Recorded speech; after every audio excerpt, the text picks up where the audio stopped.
Hi, my name is Christina Amicone. I'm a naturopathic doctor practicing in Litchfield, Connecticut, and I'm making this quick video today to help to disseminate some of the information that we use as naturopathic doctors who are working with glioblastoma patients. So we've been getting a lot of calls at my clinic about from patients from all over the country asking me about what supplements they can use for their husband or their son who's got glioblastoma, and I can't treat people by phone call like that. We need to have a doctor-patient relationship. So I just want to put this information out there. I've been working in the oncology field for 14 years, and I've been working with a number of glioblastoma patients, and we're having really good outcomes that evolve as we go. So one of the major tenets of naturopathic medicine is to treat the cause of the problem, which is tricky when we're working with cancer in any type of cancer because we don't always know the cause of the problem. But part of this approach to treating cancer is to sort of look at each patient as an individual, do the specialized testing, and really look for some of these things that I'm going to talk about today so that we can address them specifically for people. So the three things that I want to talk about today are infections, inflammation, and blood sugar.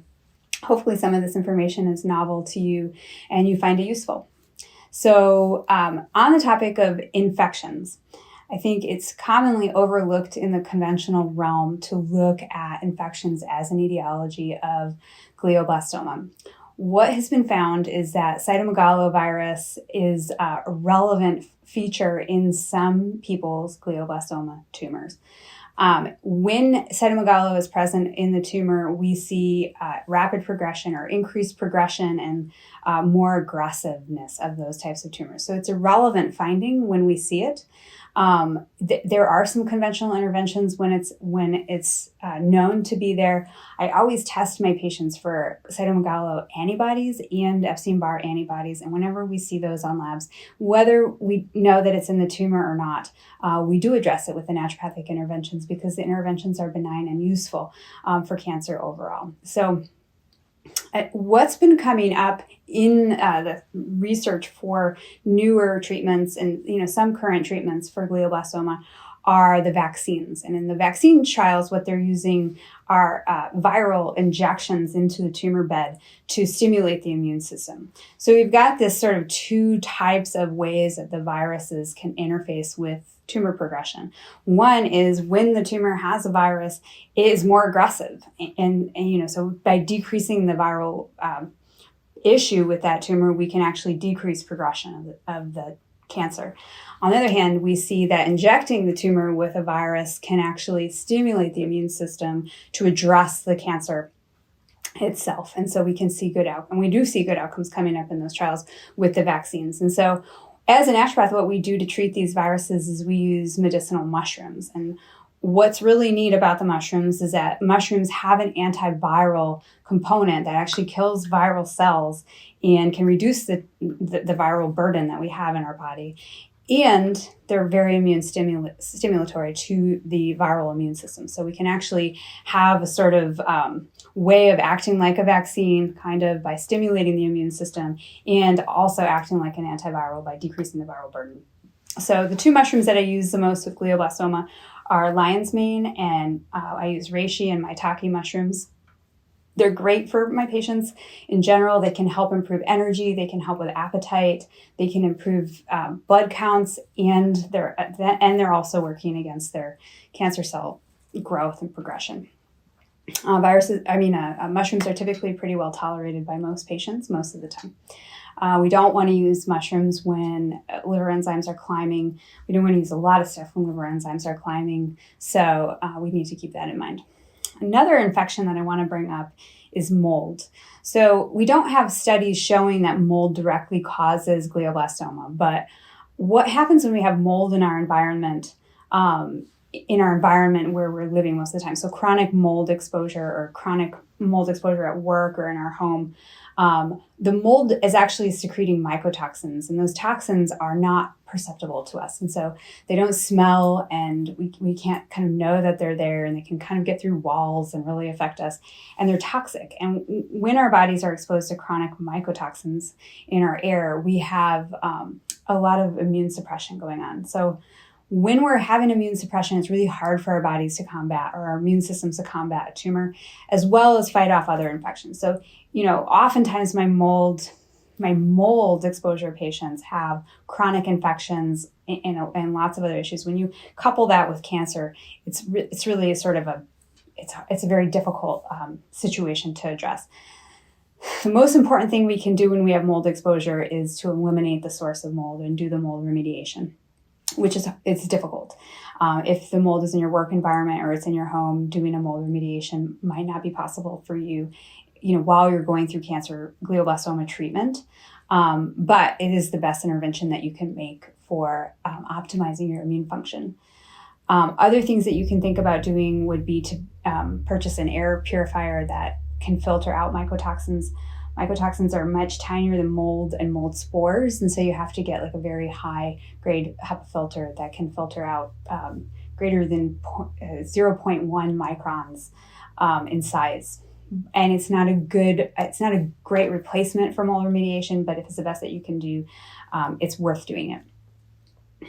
And so then I'm going to move on to the topic of inflammation. If you are a glioblastoma patient or the caregiver of a glioblastoma patient, the topic of inflammation has definitely come up for you already. The skull is really sort of not a forgiving place for you to gain swelling and inflammation. And so super critical that we control inflammation when you have a tumor growing inside your skull.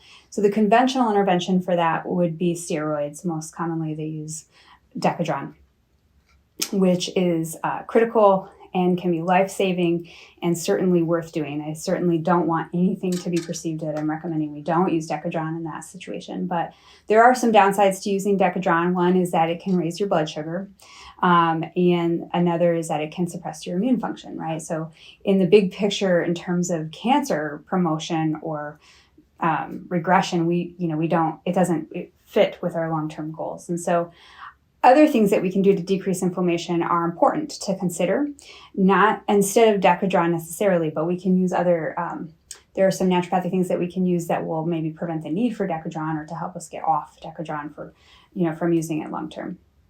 So one of the favorites for glioblastoma is to use Boswellia. Boswellia actually can arrest cell cycle of glioblastoma cells in addition to decreasing inflammation. So we can see that it's actually working in line with our outcome goals to not have a cancer growth at the same time that it's reducing swelling in the brain, and so that we can have good neurologic function while we're undergoing treatment. So Boswellia is one of the mainstays. It's the more important one than the other one, which I also love, which is curcumin. Curcumin can actually upregulate parts of the immune system that are active against glioblastoma at the same time as it's decreasing inflammation in the brain. So an important thing to think about with curcumin is the absorption issue. Not all types of curcumin are easy to absorb. I prefer to use Mariva types. You can find lots of supplements that use Mariva, but there are other effective supplements too.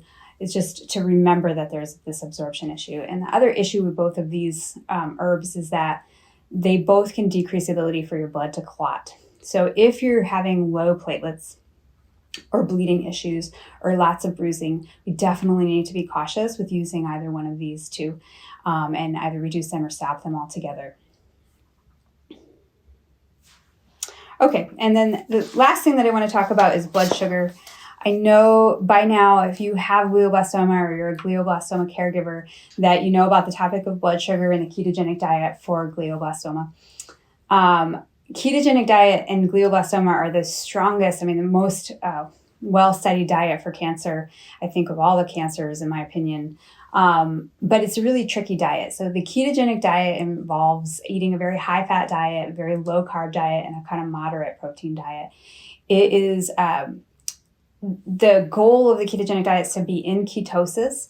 Ketosis is a physiologic state, so there isn't a lot of wiggle room for you if you wanted to just try a bite or just have one piece of cake or have a couple of bananas one day. You will put yourself out of ketosis. So because it's so unforgiving, in terms of flexibility, lots of my patients, actually majority of my glioblastoma patients don't use the ketogenic diet, but they do use a low carb diet. And I still see great outcomes. I mean, I don't see a huge big difference between the ketogenic diet and the low carb diet in my patients, even though the literature doesn't necessarily say that. On the topic of blood sugar, you may have heard about the off-label use of metformin, which is a diabetes drug. It's prescribed for diabetes. If you're going to use it for glioblastoma, you're using it off-label, and you need to find a doc that's comfortable with doing that. But there are some great studies to support the use of metformin for glioblastoma. And I, in Connecticut, can't prescribe metformin. I think that I would if I could prescribe it. And what we use in Connecticut, or what I use in Connecticut here as a replacement for metformin, is berberine. It's an herb called berberine. So berberine is super cool in terms of all the stuff that we can do with it. We can lower blood sugar with it. We can lower cholesterol with it. We can correct a lot of different GI issues with berberine. And berberine is actually active against glioblastoma cells. And so it's doing all of those things in one herb. And so I don't hesitate to use it when I can use it. And it is an herb that sometimes gives people side effects. It can cause diarrhea. It can cause constipation. It can be irritating to people who have sulfur sensitivities. So you need to think about all of those things when you're using berberine.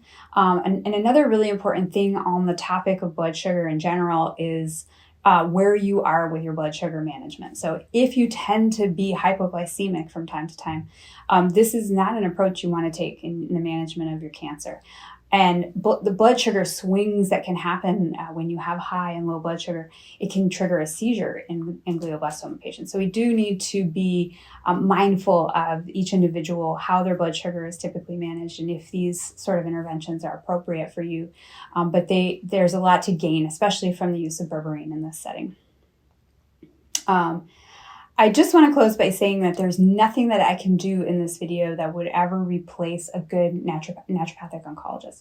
So working with a naturopath that is going to learn your case, look at all your specific issues, do your labs, look at your insulin levels, look at your viral loads, and adjust the plan as things go. If your sodium drops or if your platelets drop, there's lots of things that we can do in this setting. And there's no way I can help you in that way from this spot that I'm sitting. So I do encourage you to look for a naturopath that can work with you. If you go to the oncamp.org website, it's oncamp.org,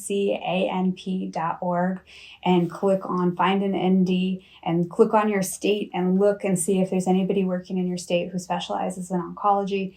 Also, if you're in a state that doesn't have a doc that specializes in oncology or doesn't have a naturopathic, that doesn't allow naturopaths to practice, I do even think it's worth looking at your neighboring states and seeing if you're close enough to establish a relationship. Personally, I would never let anybody I cared for go through a cancer treatment without some of the supportive things that we have to offer as naturopaths who specialize in oncology.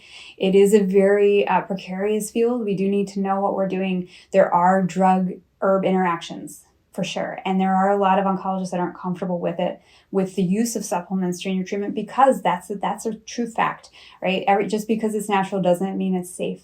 And so it is critical to know that what you're doing is the right thing for you. And really the only way to get that type of information is to work with a naturopath. So I hope that you found this helpful. I hope that you can use some of this information. And if it was useful, maybe I can do this again. Thank you very much.